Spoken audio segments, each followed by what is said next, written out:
রাসূলুল্লাহ সাল্লাল্লাহু আলাইহি সাল্লাম মদিনায় আগমন করার আগে ইহুদিদের ইবাদতখানা ছিল মদিনায়, ইহুদিদের বড় বড় আলেম ছিল মদিনায়। রাসূল সাল্লাল্লাহু আলাইহি সাল্লাম মদিনায় আসলেন, ইহুদিদের সাথে সন্ধি করলেন যে আমরা মিলেমিশে থাকব, আমাদের উপর কেউ আক্রমণ করলে তোমরা সহযোগিতায় এগিয়ে আসবে, তোমাদের উপর কেউ আক্রমণ করলে আমরা তোমাদের সহযোগিতায় এগিয়ে যাব। ইহুদিরাও চুক্তিনামায় স্বাক্ষর করছে, ইহুদিদের সাথে রাসূল চুক্তি করছে। ইহুদিরা কিছুদিন পরে চুক্তি ভাঙ্গা শুরু করছে। রাসূল সাল্লাল্লাহু আলাইহি সাল্লামের জনপ্রিয়তা দেখে ইহুদিরা সহ্য করতে না পেরে চুপে চুপে মক্কার মুশরিক আর কাফেরদের সাথে আতাত করা শুরু করলো। মক্কার মুশরিকদের সাথে মিলেমিশে ইহুদিরা গোপনে প্ল্যান করলো আল্লাহ রাসূলকে হত্যা করবে। বাস্তবিক অর্থে একদিন আল্লাহ রাসূল সাল্লাল্লাহু আলাইহি সাল্লামকে ইহুদিরা দাওয়াত দিল। নবীজি কয়েকজন সাহাবী নিয়ে গেছে। যাওয়ার পর ইহুদিরা বলতেছে, ইয়া রাসূলুল্লাহ, আপনার সাথে কিছু পার্সোনাল কথা ছিল আমাদের, বলো। আপনার সাথে যে সাহাবীরা আছে তাদের সামনে বলা যাবে না। নবীজি সাহাবীদেরকে বললেন, তোমরা যাও। সাহাবীদের মনে সন্দেহ লাগছে, ঘটনা কি, আমাদেরকে কেন থাকতে দিচ্ছে না ইহুদিরা? তো সাহাবীদেরকে একটু দূরে পাঠিয়ে দিয়ে রাসূলকে এক জায়গায় বসাইছে। পিছনে একটা দেয়াল ছিল, সেখানে রাসূলের সাথে কথা বলতেছে ইহুদিরা। আরেকজনকে পাঠাইয়া দিছে দেয়ালের উপর, যা ওখান থেকে একটা পাথর মারো নবীর উপরে। রাসূলুল্লাহ সাল্লাল্লাহু আলাইহি সাল্লাম সেখানে বসা, একজন পাথর নিয়ে উপরে উঠতেছে। আসলে পার্সোনাল কথা, উদ্দেশ্য কিছুই না, নবীর সাথে কথা বলবে, উপর দিয়ে একজন পাথর মেরে রাসূলকে হত্যা করবে। জিবরিল আমিন আইসা জানায় দিছে, এখান থেকে তাড়াতাড়ি সরেন, আপনারে মারবে। সুবহানাল্লাহ। রাসূলুল্লাহ সাল্লাল্লাহু আলাইহি সাল্লাম চলে গেলেন। ইহুদিদেরকে মদিনা থেকে বের করে দেওয়া হলো, তারা গেল খায়বারে। এক পর্যায়ে খায়বার থেকেও তাদেরকে সমূলে উৎখাত করে দেওয়া হলো। মুসলমানদের উত্থান আর ইসলামের প্রচার প্রসার শুধু মদিনায় সীমাবদ্ধ না, আন্তর্জাতিক পরিমণ্ডলে ইসলামের প্রচার প্রসার, বিভিন্ন রাষ্ট্র প্রধান যারা, তাদের বিশেষ মজলিসের মধ্যে ইসলাম নিয়ে, ইসলামের নবীকে নিয়ে আলোচনা শুরু হয়ে গেছে। এই বিষয়টা ইহুদিরা কোনোভাবেই মেনে নিতে পারল না। ইহুদিরা মুসলমানদের এই বিজয় রথ দেখে তারা দেখলো রাসূলের জামানায় ইসলামের প্রচার প্রসার ব্যাপকভাবে হচ্ছে। রাসূলের পরে আবু বকর, ওমর রাদিয়াল্লাহু তাআলা আনহুমার যুগে ইসলাম মুসলমানদের শুধুমাত্র এলাকায় না, সারা পৃথিবীর ঘরে ঘরে, সমাজে সমাজে, রাষ্ট্রে রাষ্ট্রে, অলিতে গলিতে শুধু ইসলামের কথাবার্তা আর প্রচার জয়গান চলতেছে। এই যুগকে বলা হয় স্বর্ণযুগ। কি বলা হয়? স্বর্ণযুগ। ইহুদিরা চিন্তা করলো, ইসলামের এইভাবে প্রচার প্রসার আর ইসলামের আকাশচুম্বী জনপ্রিয়তার কারণটা খুঁজে বের করা দরকার। ইহুদিরা চিন্তা করে দেখলো, মুসলমানদের এইভাবে সারা পৃথিবীতে উত্থানের একমাত্র কারণ হলো তাদের মাঝে একতা। বলেন কি? একতা। তাহলে পয়েন্ট বের করে ফেললো যে একতাই মুসলমানদেরকে এগিয়ে নিচ্ছে। পয়েন্ট বের করার পর এই পয়েন্টকে কিভাবে নষ্ট করা যায়, তখন তারা সন্ধি আটতে লাগলো। ইহুদিরা চিন্তা করে দেখলো, অস্ত্র বলে মুসলমানদেরকে শেষ করার কোনোভাবেই সম্ভব না, কারণ মাত্র 313 জনের সাথে 1000 পারে না, 60 জনের সাথে 60,000 পারে না। অতএব অস্ত্র দিয়ে তাদেরকে শেষ করা যাবে না, কি বুদ্ধিভিত্তিক যুদ্ধের মাধ্যমে তাদের একতা নষ্ট করতে হবে। দুইটা কথা মনে রাখবেন। বলেন, মুসলমানদের সারা দুনিয়াতে উত্থানের কারণ কি পাওয়া গেল? আর এটা নষ্ট করতে হবে অস্ত্রের যুদ্ধ দিয়ে না বুদ্ধির যুদ্ধ দিয়ে? বুদ্ধি। এই ইহুদিরা এবার বুদ্ধিভিত্তিক যুদ্ধের চিন্তা করলো যে বুদ্ধি দিয়ে এদেরকে শেষ করতে হবে। আবু বকর, ওমর ফারুক রাদিয়াল্লাহু তাআলা আনহুমার যুগে মুসলমানদের এই বুদ্ধিমত্তা, একতাকে নষ্ট করার চিন্তা করতে পারে না ইহুদিরা। কারণ ওমর ফারুক রাদিয়াল্লাহু তাআলা আনহু সচেতন খলিফা ছিলেন, এই জন্য কোনো দুঃসাহস করে নাই। ওমর ফারুক রাদিয়াল্লাহু তাআলা আনহু চলে যাওয়ার পর মুসলমানদের খলিফা হলেন ওসমান গনি রাদিয়াল্লাহু তাআলা। ওসমান গনি রাদিয়াল্লাহু তাআলা আনহু দয়ালু ছিলেন, নম্র ভদ্র ছিলেন এবং খুব সহজ সরল একজন মানুষ ছিলেন। ওসমান গনি রাদিয়াল্লাহু তাআলা আনহুর এই দয়ালু হওয়াটাকে ইহুদিরা দুর্বলতা হিসাবে নিল। এবার 6টা দেশের নাম বলবো, মুখস্থ করবেন। ইয়ামান, মদিনা, বসরা, কুফা, কুফা, শাম, মিশর। 1 নাম্বার ইয়ামান, 2 নাম্বার মদিনা, 3 নাম্বার বসরা, 4 নাম্বার কুফা, 5 নাম্বার শাম, 6 নাম্বার মিশর। মনে থাকবে নি? থাকবে? ইয়ামান, মদিনা, বসরা, কুফা, শাম, মিশর, এই 6টা দেশের নাম মনে রাখেন। ইয়ামানের একটা এলাকা আছে নাম সনা। এই সনাতে এক ইহুদির জন্ম হয়, তার নাম আব্দুল্লাহ ইবনে সাবা। বলেন কি নাম? এই নামটা সারা জীবন মনে রাখবেন। মনে রাখবেন, মুসলমানদের একতা নষ্ট করাই যেই খলনায়ক, তার নাম আব্দুল্লাহ ইবনে সাবা। বলেন তো, মুসলমানের উত্থানের কারণ কি? একতা। একতা নষ্ট করবে কি যুদ্ধ দিয়ে? বুদ্ধির। এই একতা নষ্টকারীর খলনায়কের নাম কি? ইবনে সাবা। জন্ম কোথায়? ইয়ামানে। ইয়ামানের আব্দুল্লাহ ইবনে সাবা চিন্তা করলো একতা নষ্ট করা যায় কিভাবে। একতা নষ্ট করার জন্য লম্বা সময় ফিকির করে আবু বকর ওমরের জামানায় একতা নষ্ট করার এই সিদ্ধান্তে সে যে বাস্তবায়ন করবে, এই সাহস সে দেখাইতে পারতেছে না। কারণ হযরত ওমর ফারুক খুব সচেতন, কোনোভাবে টের পাইলে ওর অবস্থা খারাপ হয়ে যাবে, এটা সে ভালো করে জানে। এই জন্য সে হযরত উসমান গনির শাসন আমলকে দুর্বলতা হিসাবে নিল, কারণ উসমান গনি খুব দয়ালু মানুষ। আব্দুল্লাহ ইবনে সাবা ইয়ামান থেকে রওনা করলো মদিনায়। মদিনায় আইসা জনগণের সামনে কালিমা বলে মুসলমান হইল। এই মুসলমান মানি বাস্তবিক মুসলমান না, এটা হলো তাদের সামনে একটা লেবাস ধরছে মুসলমানের। বড় দাড়ি, আল্লাহওয়ালা বুজুর্গ, সারাক্ষণ ইবাদতে কাটায় আব্দুল্লাহ ইবনে সাবা। একদিন ওসমান গনি রাদিয়াল্লাহু তাআলা আনহুকে বলল, আপনি চাইলে আমাকে মদিনার কোনো দায়িত্ব দিয়ে দিতে পারেন। ওসমান গনি রাদিয়াল্লাহু তাআলা আনহু বললেন, মদিনার দায়িত্ব তোমাকে দিব? হযরত ওসমান গনি যেহেতু একজন শাসক, উনি বুদ্ধির মাধ্যমে চিন্তা করে দেখলেন এই লোকের সিদ্ধান্ত আর এই লোকের চিন্তা চেতনা মনে হয় তেমন একটা ভালো না। ওসমান গনি বুঝতে পারছে, সরাসরি বলে দিলেন, তুমি যোগ্য না কোনো দায়িত্বের। আব্দুল্লাহ ইবনে সাবা তাকে অযোগ্য বলার কারণে এবার সে কি করলো, ওসমান গনি রাদিয়াল্লাহু তাআলা আনহুর বিরুদ্ধে কিভাবে কুচ্ছা রটনা যায়, এই জন্য সে কয়েকটা বিষয় অন্যান্য সহজ সরল মুসলমানদের মাঝে প্রচার করতে লাগলো। সহজ সরল মুসলমানদেরকে বুঝাইলো যে আলী রাদিয়াল্লাহু তাআলা আনহু জীবিত থাকতে হযরত উসমান কিভাবে খলিফা হয়, দেখেন কেমনে বুঝায়। তো অন্যরা কয় কিভাবে? আলী হলেন একজন হাশিমি বংশের লোক, নবীজির মেয়ের জামাতা, হযরত আলীর জ্ঞান বুদ্ধিও সবচেয়ে বেশি।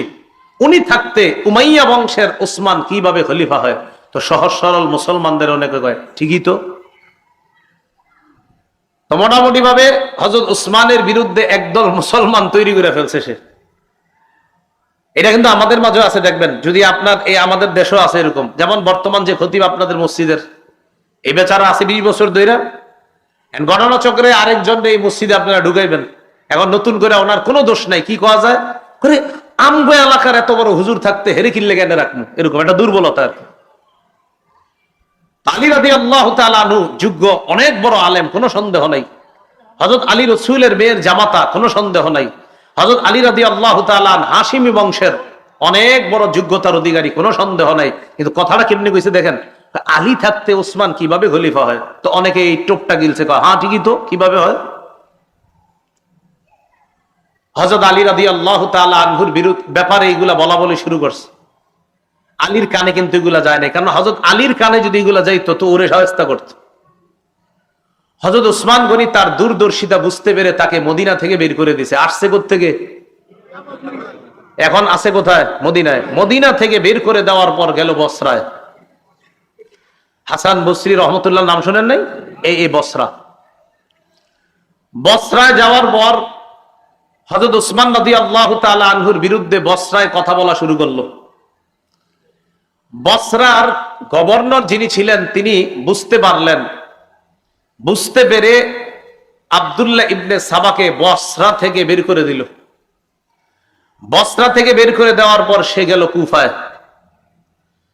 কুফায় যাওয়ার পর হযরত ওসমানের বিরুদ্ধে আগে থেকে কিছু লোক ছিল সেখানে। আব্দুল্লাহ ইবনে সাবা এটারে কাজে লাগাইল। ওসমানের বিরুদ্ধে যে লোকগুলা তাদেরকে গিয়ে বলতে লাগলো যে হযরত ওসমান বাইতুল মাল থেকে রাষ্ট্রীয় সম্পদ আত্মসাৎ করে আত্মীয় স্বজনদের মাঝে বন্টন করে স্বজন প্রীতির পরিচয় দিয়েছে, বলেন নাউজুবিল্লাহ। ওসমান রাদিয়াল্লাহু তাআলা আনহুর বিরুদ্ধে এই কথাগুলা রটায় দিতে লাগলো। কুফার গভর্নর এই কথা বুঝতে পেরে তাকে কুফা থেকে বের করে দিল। কুফা থেকে বের করে দেওয়ার পর এই লোক গেল শামে। শামের গভর্নর যিনি ছিলেন তখন আমিরে মুআবিয়া রাদিয়াল্লাহু তাআলা। মনে রাখবেন, সারা পৃথিবীতে যারা তীক্ষ্ণ বুদ্ধির অধিকারী শাসক ছিলেন তাদের মাঝে একজন ছিলেন মুআবিয়া রাদিয়াল্লাহু তাআলা। আমিরে মুআবিয়া রাদিয়াল্লাহু তাআলা আনহুর বুদ্ধিমত্তার কারণে ভয়ে সাহসও করে না আব্দুল্লাহ ইবনে সাবা যে কিছু বলবে। সে কিন্তু বড় মুসলমান হিসেবে সবার কাছে পরিচিত, মানে অনেক বড় মুসলমান, দাড়ি লম্বা টুপি সব ঠিক আছে। সাহস করে একদিন রসুলের এক সাহাবী আবু দারদা, তিনি তখন শামে আছে। শামের গভর্নর কে? মুআবিয়া। তো আবু দারদা রাদিয়াল্লাহু তাআলা নবীর এক সাহাবী, তিনিও শামে আছেন। তো একদিন সাহস করে আবু দারদা রাদিয়াল্লাহু তাআলা আনহুকে ওসমান রাদিয়াল্লাহু তাআলা আনহুর বিরুদ্ধে কিছু কথা বলছে। আবু দারদা তার কথা শুনে কয়, তোমার কথা ইহুদিদের জ্ঞান পাওয়া যাইতেছে। তুমি কি ইসলাম প্রচার করো না ইহুদিবাদ প্রচার করো? সত্যি করে বলো। সে ভয় পেয়ে গেছে, আর কোনো কথা বলে না। লম্বা সময় শামে থাইকে আবার আরেকদিন রাসূলের আরেক সাহাবী উবাদা ইবনে সামিত রাদিয়াল্লাহু তাআলা আনহুকে হযরত ওসমানের বিরুদ্ধে কথা বলার পর উবাদা ইবনে সামিত কিছু না বইলা হাত ধইরা সোজা আমিরে মুআবিয়ার কাছে নিয়ে গেছে। চলো, তোমারে ভালো মনে হইতেছে না, তুমি ইসলাম প্রচার করো না অন্য কিছু। আমিরে মুআবিয়া তার কথা শুইনা সাথে সাথে বুঝতে পারছে এর উদ্দেশ্য ভালো না, কিন্তু আবার তার কিছু বলাও সম্ভব না, কারণ তার অলরেডি জনগণ তৈরি হয়ে গেছে অনেক। আবার সে একজন বড় মুসলমান হিসাবে সবার কাছে পরিচিত। এই জন্য মনে রাখবেন, আমাদের দেশে অনেক বেদাতি সহ্য করে ওলামায়ে কেরাম সরাসরি কিছু বলে না কেন? কারণ বললে আপনারাই বলবেন, দেখো এক হুজুর আরেক হুজুরে দেখতে পারে না। আমিরে মুআবিয়া রাদিয়াল্লাহু তাআলা তাকে বের করে দিলেন শাম থেকে, গেল মিশর। মনে আসেনি 6 দেশ? ইয়ামান থেকে আসলো মদিনায়, মদিনা থেকে বসরা, বসরা থেকে কুফা, কুফা থেকে শাম, শাম থেকে মিশর। মিশরে যাওয়ার পর মিশরে গিয়ে দেখলো ওসমান রাদিয়াল্লাহু তাআলা আনহুর বিরুদ্ধে মিশরের অনেকগুলা লোক আগে থেকে আছে। মুহররম মাস আসলে যেই সমস্ত উল্টাপাল্টা কাজগুলা হয়, মনে রাখবেন এই উল্টাপাল্টা কাজগুলার সূচনা বেশি হয়েছে মিশর থেকে। মিশরে যাওয়ার পর সে তার মতবাদ ভালোভাবেই প্রচার করতে লাগলো। তার মিশন বাস্তবায়ন করার জন্য সে মিশরকে বেছে নিল। মিশনের জন্য মিশর, মিশর বাস্তবায়নের জন্য মিশর। লম্বা একটা সময় অতিক্রম করলো সেখানে এবং বড় একটা দল তৈরি করে ফেলছে। ততক্ষণ পর্যন্ত মিশরের গভর্নর তার দুর্বিসন্ধি বুঝতে পারে নাই। এক পর্যায়ে যখন বুঝতে পারলো, ততক্ষণে সে তার বিশাল এক জামাত তৈরি করে ফেলছে। মিশরের গভর্নর তাকে মিশর থেকে বের করে দিল। কিন্তু এবার আর সে একা না, লম্বা সময় থাকার কারণে বিশাল বড় এক বাহিনী নিয়ে সে রওনা করলো। আগে থেকে তার কিছু বাহিনী ছিল বসরায় আর কুফায়। 3 জায়গায় মোটামুটি সফল, বসরা, কুফা আর মিশর। এই 3 জায়গা থেকে তার মোটামুটি একটা দল নিয়ে রওনা করলো আবার মদিনায়। মদিনার খলিফাকে ওসমান গনি রাদিয়াল্লাহু তাআলা। মদিনায় না ঢুইকা মদিনার আশেপাশেই প্রচার চালাইতে লাগলো। হযরত ওসমানের বিরুদ্ধে কয়েকটা কথা বলতে লাগলো। মনে রাখবেন, 1, ওসমান স্বজন প্রীতি করে, আওয়াজ দিয়ে বলেন নাউজুবিল্লাহ। 2 নাম্বার, হযরত ওসমান কম বয়সী সাহাবীদেরকে অথবা কম বয়সী যুবকদেরকে বিভিন্ন এলাকার গভর্নর বানায় দিছে। এটা উসমানের বিরুদ্ধে হুদাই মানে একটা কথা বইলা তো বলতে হবে। দ্বিতীয় অভিযোগ। 3 নম্বর অভিযোগ, ওসমান মারওয়ান ইবনে হাকামকে মক্কায় ঢোকার অনুমতি দিছে। 4 নম্বর অভিযোগ, আব্দুল্লাহ ইবনে সাদ যিনি আফ্রিকার বিজেতা, এই আব্দুল্লাহ ইবনে সাদকে হযরত ওসমান অনেক পুরস্কার দিয়েছে, এটা ঠিক করে নাই। এইগুলা বইলা তার দলে অনেক লোক তৈরি করে ফেলছে। ওসমান গনি রাদিয়াল্লাহু তাআলা আন তার ব্যাপারে শুইনা যে এই লোক তো আবার ঝামেলা শুরু করছে, এবার ওসমান গনি তাকে ডাকলো, সে তার দল বল নিয়ে ওসমান গনি রাদিয়াল্লাহু তাআলা আনহুর কাছে আসছে। আসার পর এই বারবার উপরের দিকে এই যে এগুলা তোমরা বারবার উপরের দিকে মারবা না, সমস্যা হচ্ছে। ওসমান গনি রাদিয়াল্লাহু তাআলা তাদেরকে জিজ্ঞাসা করলেন, আচ্ছা তোমাদের সমস্যা কোথায়? তো এবার বলতে লাগলো 4টা সমস্যা। 1 নাম্বার, আপনি বাইতুল মাল রাষ্ট্রীয় সম্পদ আপনার আত্মীয় স্বজনদেরকে দিয়ে আপনি স্বজন প্রীতি করলেন।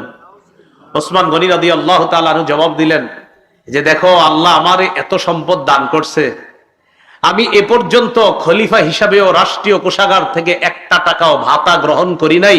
উল্টা আমার আত্মীয় স্বজনদেরকে দেওয়া দূরের কথা, আমি আমার বেতনটা পর্যন্ত আজও পর্যন্ত রাষ্ট্রীয় কোষাগার থেকে নেই। আমি যা দান করি সব আল্লাহ প্রদত্ত নেয়ামত, আল্লাহ আমার সম্পদ দিছে, আমার সম্পদ থেকে আমি দান করি। 2 নাম্বার অভিযোগ, আপনি যুবক কম বয়সী সাহাবীদেরকে, কম বয়সী যুবকদেরকে গভর্নর বানাইছেন। কম বয়সীরা যদি যোগ্য হয় তাদেরকে দায়িত্ব দেওয়ার ইতিহাস তো নবীর যুগে আছে। সুবহানাল্লাহ। কোথায় আছে? আব্দুল্লাহ ইবনে সাবা আর কি জানবো? ওসমান গনি বললেন, রাসূলের নাতি উসামা ইবনে যায়েদ রাদিয়াল্লাহু তাআলা, কি নাম? উসামা। এই উসামার বয়স যখন 17, উসামাকে আমির বানায়া বয়স্ক সাহাবীদেরকে তার নেতৃত্বে আল্লাহ রাসূল বিভিন্ন যুদ্ধে পাঠানোর ইতিহাস আছে।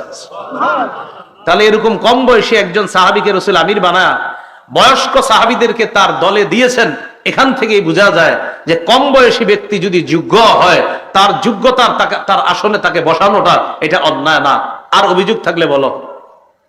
3 নাম্বার অভিযোগ, মারওয়ান ইবনুল হাকামকে আপনি মক্কায় ঢোকার অনুমতি কেন দিয়েছেন?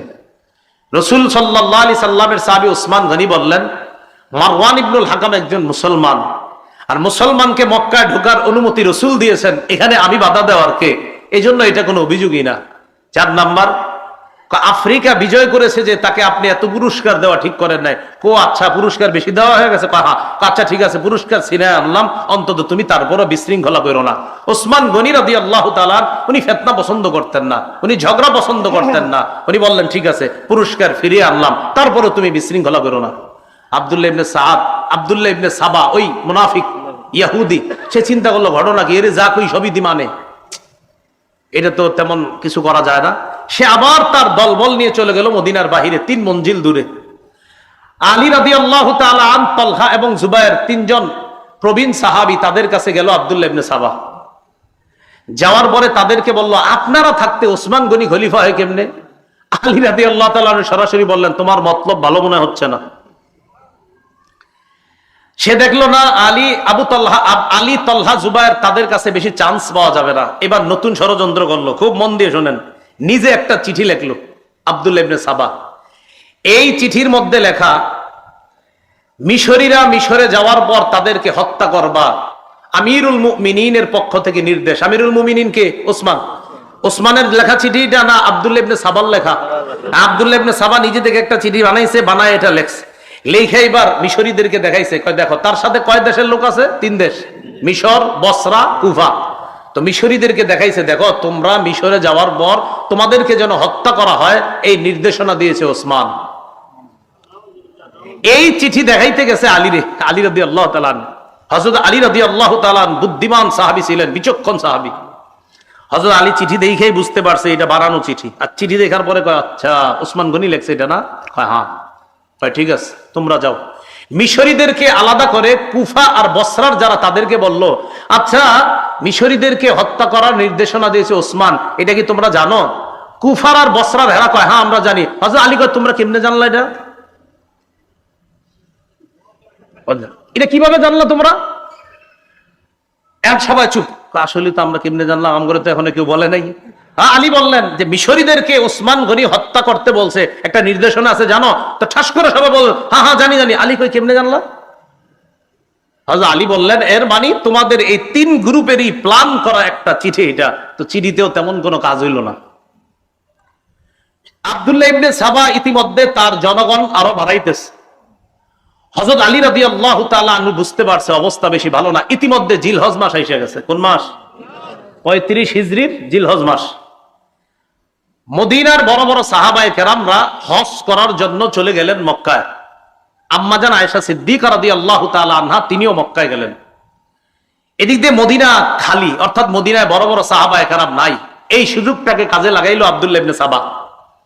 হ্যাঁ, আলী রাদিয়াল্লাহু তাআলা আন, তলহা, জুবায়ের রাদিয়াল্লাহু তাআলা আনহুম তারা ছিলেন তখনও মদিনায়।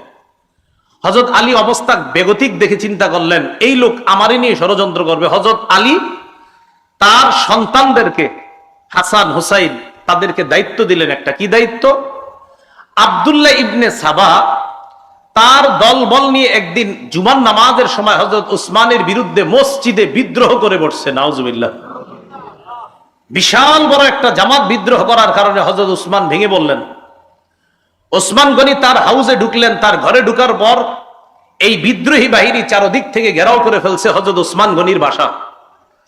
22 দিন পর্যন্ত ঘেরাও করে রাখছে। কেউ লিখেছেন 40 দিন। খানা দেয় না, পানি দেয় না। যে উসমান গনির টাকা দিয়ে ক্রয় করা কূপ থেকে পানি মুসলমানরা খায় প্রতিনিয়ত, সেই কূপ থেকেও এক ফোঁটা পানির ব্যবস্থা উসমানের জন্য হয় না। আলী রাদিয়াল্লাহু তাআলা আনহু এই অবস্থা দেখা যুবক সাহাবীদেরকে উসমান গনির বাসা পাহারাদারি করার জন্য পাঠায়া দিলেন। এই যুবকদের মাঝে তার 2 কলিজার টুকরা হাসান, হুসাইনকেও পাঠাইছেন। আলী চলে গেলেন মদিনা থেকে বাহিরে। যুবক সাহাবীরা প্রধান ফটক পাহারা দিতেছে। 35 হিজরির 18ই জিলহজটা সারা জীবন মনে রাখবেন। বলেন 35 হিজরির, কেউ 17ই জিলহজও লেখছে, 17 বা 18 জিলহজ শুক্রবার। এই 35 হিজরির 17ই বা 18ই জিলহজ ওসমান গনি যে বাসায় থাকতেন, ওই বাসার পিছনের সাইড দিয়ে দেয়ালের উপরের ভাগ ভাইয়া বিদ্রোহীরা ঘরে প্রবেশ করছে। সামনে দিয়ে কেন আসতে পারতেছে না? সামনে যুবক সাহাবীরা পাহারা দিচ্ছে। ঘরে প্রবেশ করার পর হযরত উসমান গনি তখন সূরা বাকারা তেলাওয়াত করতেছে। সূরা বাকারার 137 নম্বর আয়াত পড়তেছিলেন। ওই মুহূর্তে একজন পাপিষ্ঠ পিছন দিক থেকে হযরত উসমানের কল্লা বরাবর আঘাত করছে। হযরত উসমানের দেহ থেকে কল্লাটা আলাদা হয়ে রক্ত পড়ে সূরা বাকারার 137 নম্বর আয়াতের উপর রক্তের ছিটা পড়ছে। ওই আয়াতটা হলো ফাসায়াকফিকাহুমুল্লাহ, তাদের বিরুদ্ধে আল্লাহই যথেষ্ট। এই আয়াতের অর্থ উসমান গনি কোরআন তেলাওয়াতরত অবস্থায় শহীদ হয়ে গেলেন। তার বিবি নায়লা আক্রমণ ঠেকাইতে গিয়েছিলেন, হাতের আঙ্গুলগুলো এবং কবজি সহ হাত থেকে আলাদা হয়ে গেছে। হযরত উসমান গনিকে শহীদ করে দেওয়ার পর এই জায়গাটা মনে রাখবেন, 35 হিজরির 18ই জিলহজ মুসলমানদের একতা নষ্ট হয়ে গেল। আজও পর্যন্ত সেই একতা ফিরে আসে নাই। মনে আসেনি মুসলমানদের উত্থানের কারণ কি? একতা। একতা নষ্ট করবে কি দিয়ে? বুদ্ধি দিয়ে। এই নষ্ট করে ফেললো। হযরত উসমান গনি শহীদ হয়ে যাওয়ার পর মুহূর্তের মধ্যে ছড়ায়া গেল উসমান গনি শহীদ হয়ে গেছে। আলোচনা শুরু হয়ে গেল পরবর্তী খলিফা কে হবেন। বিদ্রোহীরা চিন্তা করলো, আব্দুল্লাহ ইবনে সাবা সহ বিদ্রোহীরা চিন্তা করলো যে পরবর্তী খলিফা যদি নগদ কেউ হয়ে যায়, আর এই খলিফা প্রথমেই কি করবে? ওসমান হত্যার বিচার করবে। বিচার করলেই তো আমরা মারা পড়ব। এখন আমরা বাধ্য করে হযরত আলীকে খলিফা বানায়া দিলে ভালো হয়। কেন? হযরত আলী হলেন ঠান্ডা মাথার মানুষ। তিনি প্রথমেই বিচার করবেন না, তিনি প্রথমেই খেলাফত সামাল দিবেন, এরপর পরিস্থিতি নিয়ন্ত্রণে এনে হয়তো তিনি বিচার করবেন। আর আলী যদি এই কাজ করতে যায়, অন্যান্য মুসলমান যারা জোশে আছে এখন হযরত উসমান হত্যার, যারা সহ্য করতে পারে নাই, তারা নগদ বলবে না, আগে উসমান হত্যার বিচার হবে, তারপর খেলাফত হবে। কিন্তু হযরত আলী তো ঠান্ডা মানুষ, তার চিন্তা হলো না, আগে খেলাফতটা সামলাইতে হবে, এরপর আস্তে ধীরে বিচার হবে। তো মুনাফিক ইহুদিরা চিন্তা করলো, এই দুই পরিস্থিতির মাঝখানে মুসলমানদেরকে যদি দাঁড় করায় দেই, এটা নতুন আরেকটা ঝগড়া লাগান যাবে। বিদ্রোহীরা আলীর কাছে গেছে, আপনি খলিফা হইতে হবে। হযরত আলী বললেন না। হযরত আলী সরাসরি বলছে, দাউনি ওয়ালতামিসু গায়রি, আমারে ছাড়ো, আমারে ছাড়া অন্য কাউরে খলিফা বানাও। তারা আলীকে খলিফা বানাবে স্থির করলো। সাহাবায়ে কেরামের কাছে সংবাদ চলে গেল, হযরত উসমান শহীদ। আম্মা জান আয়েশা সিদ্দিকা মক্কা থেকে হজ করে মদিনায় রওনা করছে। প্রতিমধ্যে সংবাদ পেলেন হযরত উসমান শহীদ হয়ে গেছে। আম্মা জান আয়েশা সিদ্দিকা মদিনায় আসার পরিবর্তে আবার মক্কায় চলে গেলেন। কেন? মক্কায় গিয়ে আম্মা জান আয়েশা সিদ্দিকার একটাই কথা, যে ওসমান হত্যার বিচার হবে আগে, এরপর খেলাফত থেকে অধিষ্ঠিত হবে এটা পরে। ওসমান হত্যার বিচার হওয়ার আগে আমরা কেউ বায়াত হব না। আম্মা জান আয়েশা সিদ্দিকা এই ঘোষণা দিয়ে দিলেন। এইটা বিদ্রোহীরা আলীকে খলিফা বানায় দিছে জোর করে। হযরত আলী দেখলেন আমি যদি খেলাফত না নেই এই মুহূর্তে এই বিদ্রোহীদের কেউ খেলাফত নিয়ে নিতে পারে। দেখছেন কিভাবে ব্যস্ত লাগাইছে। হযরত আলীও চিন্তা করতেছে খেলাফত না নিয়ে উপায় নাই। আবার আরেক দল সাহাবা বলতেছে না আগে বিচার হবে তারপর বায়াত হবো। এইখানে আর একটা ব্যস্ত লাগাই দিছে বিদ্রোহীরা। আম্মা জান আয়েশা সিদ্দিকা রাদিয়াল্লাহু তাআলা আনহার সাথে তলহা এবং জুবাইর রাদিয়াল্লাহু তাআলা মদিনা থেকে মক্কায় গিয়ে দেখা করছে। আম্মা জান ওসমান তো শহীদ হয়ে গেছে, কি করা? আম্মা জান আয়েশা সিদ্দিকা বললেন শাহাদাতের প্ল্যান কোত্থেকে হয়েছে? কয় বসরা আর কুফা থেকে। কয় চলো বসরা আর কুফায় যাব, সেখান থেকে আমরা উসমান হত্যার বদলার প্ল্যান করব। কে বলতেছে? আম্মা জান আয়েশা সিদ্দিকা রাদিয়াল্লাহু তাআলা আনহা। তিনি চলে গেলেন, রওনা করলেন বসরা। এদিক দিয়ে আলী রাদিয়াল্লাহু তাআলা আনহু যখন জানলেন যে আমার শাশুড়ি আম্মা জান আয়েশা সিদ্দিকা রাদিয়াল্লাহু তাআলা না কি হয় শাশুড়ি, যে আম্মাজান তো রওনা করছে বসরায়, আর বসরায় এই জন্যই যাচ্ছে যে উসমান হত্যার বদলা।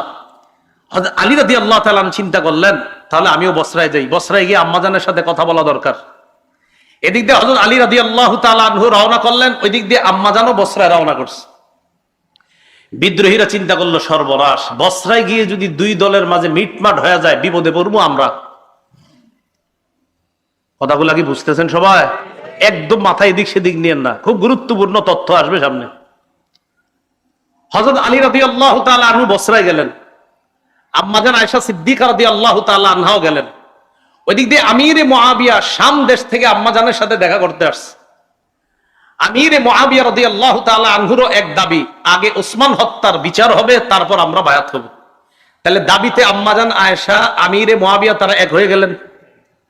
আলী রাদিয়াল্লাহু তাআলা আনহু গেলেন, যাওয়ার পর আম্মা জান আয়েশা রাদিয়াল্লাহু তাআলা আনহা এবং আমিরে মুআবিয়ার সাথে কথা বললেন যে দেখো যদি কোনোভাবে যুদ্ধ লেগে যায় ক্ষতি হবে আমাদের, তাই কোনো যুদ্ধ চাই না, আমাদের মাঝে মীমাংসা হয়ে যাক। আম্মা জান আয়েশা সিদ্দিকা রাদিয়াল্লাহু তাআলা আনহা প্রস্তাব দিয়ে দিলেন, আমিরে মুআবিয়া তারা উভয় প্রস্তাব দিলেন। একটাই প্রস্তাব, আপনি মদিনায় ফিরে গিয়ে প্রথমে বিদ্রোহীদের বিচার করবেন, তারপর আমরাই আপনার হাতে হাত রেখে আমরাই আপনার কাছে বায়াত হব। তাহলে সহজ হয়ে গেল বিষয়টা। তাহলে কি জানাইলো এই জায়গায়? আলী রাদিয়াল্লাহু তাআলা মদিনায় আসবেন, আসার পর ওসমান রাদিয়াল্লাহু তাআলা আনহুর হত্যাকারীদের বিচার করবেন, তারপর মুসলমানরা ব্যাপকভাবে হযরতে আলীর কাছে বায়াত হবে, তাকে খলিফা হিসেবে মেনে নেবে। এতটুকু বুঝছেন নি সবাই? রাতের বেলা সবাই খুশিতে ঘুমাইতেছে। খুশিতে বলতে আলী রাদিয়াল্লাহু তাআলা আনহুর সাথে যে মুসলমানরা তারাও খুশি যে হারে কোনো রক্তপাত হবে না, এটা ভালো লাগতেছে। আম্মা জানের সাথে যারা তারাও খুশি, আমিরে মুআবিয়ার সাথে তারাও খুশি যে কোনো রক্তপাত ছাড়াই মীমাংসা হয়ে গেল। আব্দুল্লাহ ইবনে সাবা তার অনুসারীদের কি নিয়ে টেনশনে পড়ে গেল, বেটা বিপদে তো আমরাই পড়বো, কি করা? রাতের বেলা একটা ঘটনা ঘটাইতে হবে। রাতে সবাই ঘুম। আব্দুল্লাহ ইবনে সাবা তার অনুসারীদেরকে নিয়ে আম্মা জান আয়েশা সিদ্দিকা যে তাবুতে আম্মা জান আয়েশা সিদ্দিকা যেখানে বিশ্রাম নিচ্ছে আর আমিরে মুআবিয়া তাদের উপরে হামলা চালাইলো। তাদের উপরে আম্মা জান আয়েশা আমিরে মুআবিয়া যেখানে তাদের উপর হামলা চালাইলো। বলেন তো তাদের উপরে হামলা চালানোর পর অভিযোগের তীরটা কার উপর যাবে? হ্যাঁ, আলী রাদিয়াল্লাহু তাআলা আনহুর দিকে। কোন অবস্থা না দেখে মুসলমানরা সবাই বুঝে ফেললো যে আলী রাদিয়াল্লাহু তাআলা আনহু মনে হয় আমাদের উপর আক্রমণ চালাইছে। আসলে ঘটনাটা হযরত আলী ঘটায় নাই, ঘটাইছে ওই আব্দুল্লাহ ইবনে সাবা। এজন্য সব সময় সতর্ক থাকবেন। আমি আপনার মাঝে শত্রুতা নাই, আমার আপনার মাঝে তৃতীয় পক্ষ শত্রুতা করে, এই শত্রু এখনো আছে, ইসলাম তারা মিটিয়ে দিতে চায়, এদেরকে চিহ্নিত করতে হবে সারা জীবন। সব সময় তৃতীয় পক্ষে আমাদের মাঝে ঝগড়া লাগায়। আব্দুল্লাহ ইবনে সাবা তার অনুসারী নিয়ে আক্রমণ চালাইলো। এদেরকে বলা হয় সাবাই। বলেন কি বলা হয়? সাবাই। আক্রমণ চালানোর পর বাস কে কার উপর আক্রমণ চালাইছে এটা না বুঝা কঠিন যুদ্ধ শুরু হয়ে গেল। মুসলমানরা মুসলমানের তরবারির নিচে শহীদ হওয়া শুরু হইল। মুসলমানরা মুসলমানের তরবারি। আলী রাদিয়াল্লাহু তাআলা আনহু তো জানেন যে এই যুদ্ধ তো এই আক্রমণ তো আমাদের পক্ষ থেকে হয় নাই, কিন্তু এখন যতই বলবে বোঝানো যাবে না। আম্মাজান যেই ওটের উপরে ছিল এই ওট বরাবর একটা তীর মারস, আম্মাজানের ওট পড়ে গেছে, তো আম্মাজান বসে গেছে, যুদ্ধ থেমে গেছে। আম্মাজান যতক্ষণ ছিল ওটের উপরে ততক্ষণ যুদ্ধ চলছে। হ্যাঁ, আম্মাজান এখনো আছে। তো তৎকালীন নিয়ম ছিল যে যিনি প্রধান থাকে তিনি যখন আপনার বসে যায় তখন এমনি যুদ্ধ থেমে যায়। তো আম্মা জান আয়েশা সিদ্দিকা ওটের উপর ছিল, এটাকে বলা হয় জামাল। এই জন্য এই যুদ্ধটার নাম জঙ্গে জামাল বা ওটের যুদ্ধ বা উষ্টির যুদ্ধ। আম্মাজান যখন নামলেন, আমিরে মুআবিয়া আম্মাজান আর আলী তাদের মাঝে কথা, আম্মাজান আমরা তো কেউ আক্রমণ করি নাই, তাদের মাঝে ভুল বুঝাবুঝিতে হয়ে গেছে, তখন বুঝে আসছে। তো বুঝে এসে লাভটা হলো কি, এর আগে মুসলমানদের প্রচুর পরিমাণ শহীদ হয়ে গেছে। এমনকি তলহা আর জুবাইর রাদিয়াল্লাহু তাআলা আনহুম, বড় বড় দুই সাহাবী, তারাও শহীদ হয়ে গেছে এই রাতে। হযরত তলহা রাদিয়াল্লাহু তাআলা আনহু লাশ দেখা আলী রাদিয়াল্লাহু তাআলা আনহু বলতেছিলেন, আহারে আল্লাহ রাসূল রে, কত যুদ্ধে এই তলহা প্রাচীর হয়ে কাফেরদের থেকে রক্ষা করেছে, আজকে সেই তলহা আমাদের ভুল বুঝাবুঝির কারণে শহীদ হয়ে গেল। আম্মাজান চলে গেলেন মক্কায়। এদিক দিয়ে আলী রাদিয়াল্লাহু তাআলা আনহু কিছুদিন কুফায় অবস্থান করতেছে। এই বসরা কুফা এর মাঝামাঝি আলী রাদিয়াল্লাহু তাআলা আনহু অবস্থান করা অবস্থায় হযরত আমিরে মুআবিয়ার বিরুদ্ধে আলী রাদিয়াল্লাহু তাআলা আনহুর একদল বুঝাইতে লাগলো যে আমিরে মুআবিয়া কিন্তু আপনার বিরুদ্ধে ষড়যন্ত্র করতেছে, মিথ্যা কথা। এটা কারা? ওই সাবাই গোষ্ঠী। আলী রাদিয়াল্লাহু তাআলা আনহু কি করলেন, আমিরে মুআবিয়াকে শামের গভর্নর পদ থেকে হটায়া দিলেন। এটা আবার আমিরে মুআবিয়া রাদিয়াল্লাহু তাআলা আনহু মনে করলেন যে আলী রাদিয়াল্লাহু তাআলা আনহু এটা কেন করলেন, আসলে ঘটনাগুলো ঘটাইতেছে তৃতীয় পক্ষ বারবার। মুআবিয়া রাদিয়াল্লাহু তাআলা আনহু আলী রাদিয়াল্লাহু তাআলা আনহুর বিরুদ্ধে যুদ্ধ করার জন্য তৈরি। আলী রাদিয়াল্লাহু তাআলা আনহু প্রতিহত করার জন্য রওনা করছে। ইরাক এবং বসরার মাঝখানে একটা জায়গার নাম সিফফিন। এই সিফফিন নামক জায়গায় দুই দল মুসলমানের মাঝে তুমুল লড়াই হলো। দীর্ঘ 2 মাস পর্যন্ত লড়াই হলো, শুধু 70,000 মুসলমান শহীদ হলো। কয় হাজার? মুসলমানের তরবারিতে মুসলমান শহীদ। এই জঙ্গে জামাল আর সিফফিন দুই যুদ্ধে মিলে প্রায় 90,000 মুসলমান শহীদ হয়েছে।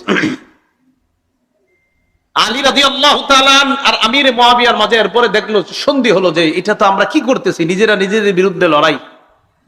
হযরত আলী আর মুআবিয়া তারা দুইজন বুঝতে পারলো না, এগুলো তো ঠিক হচ্ছে না আমাদের। তাদের এই বোঝাপড়াটা মেনে নিতে পারে না ওই সাবাই গোষ্ঠী।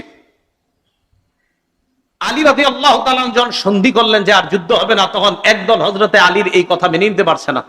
এবার ফতুয়া দাঁড়াইলো দুইটা, তারা দুইটা ফতুয়া দিল। কয়টা? ওই সাবাই গোষ্ঠী 2 ফতুয়া দিল। এক, আমিরে মুআবিয়া হযরত আলীর ইমামত না মানার কারণে তিনি কাফের, নাউজুবিল্লাহ বলেন। আর হযরত আলী মুআবিয়ার সাথে সন্ধি করার কারণে তিনি ফাসিক। দেখছেন, দুজনের উপর ফতুয়া লাগাইছে যে আমিরে মুআবিয়া কাফের, নাউজুবিল্লাহ, হযরত আলীকে না মানার কারণে। আজ হযরত আলী কেন সন্ধি করলেন, এজন্য তিনি ফাসিক। আর একদল বের হয়ে গেল হযরত আলীর দল থেকে। বের হওয়ার আরবি হলো খুরুজ, খরাজা ইয়াখরুজু, এখান থেকে বের হয়েছে। এই বের হওয়ার কারণে তাদেরকে বলা হয় খারিজি। ওই খারিজি মানে এখান থেকে বের হয়ে গেছে।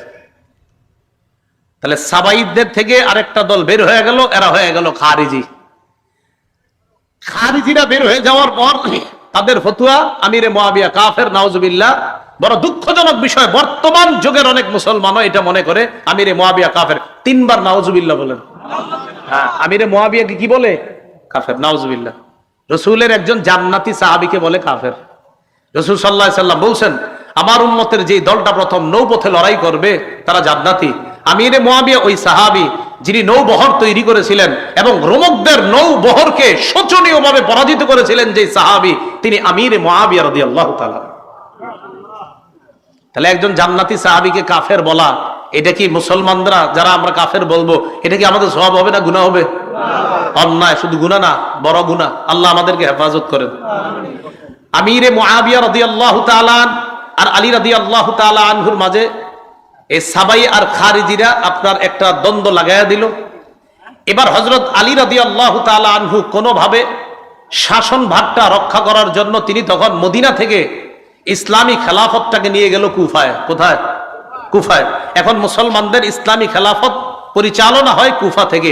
এই যে মদিনা থেকে ইসলামী খেলাফত বের হলো, আর অদ্যাবধি পর্যন্ত ইসলামী খেলাফত আর মদিনায় আসে নাই।